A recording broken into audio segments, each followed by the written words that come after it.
Paano kapag ang dandruff mo ay hindi pala simpleng balakubak, kundi fungal na pala? Kaya kahit anong shampoo, balik lang ng balik. Baka kailangan mo na ng totoong pang-dandruff. Katulad nito, Nizoral Ketoconazole. Yo, I'm Sa DB, your pharmacist. Let's talk about Nizoral Shampoo. Isang antifungal shampoo na kilalang kilala sa Pilipinas. Ang active ingredients nito ay ketoconazole, a strong antifungal agent na tumutulong labanan ang balakubak. Ang yeast o fungus na madalas dahilan ng matinding balakubak, makating anit, pamumula, seborrheic dermatitis, pati yung makapal at oily flakes sa scalp. How does it work? Ketoconazole breaks down the fungus cell wall, kaya hindi na ito dumadami. Ibig sabihin, hindi lang niya tinatanggal ang flakes, inaalis niya ang ugat ng problema.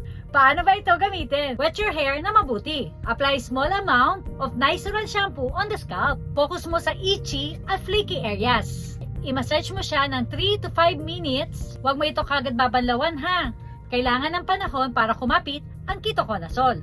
Then after, rinse thoroughly. Gamitin ito twice a week for 2 to 4 weeks. On off days, use a gentle non-medicated shampoo. Pag nag-improve na, pwede mo nang gamitin ang ketoconazole once a week as a maintenance. May side effect ba ito? Dryness, bit of stinging, at rare redness.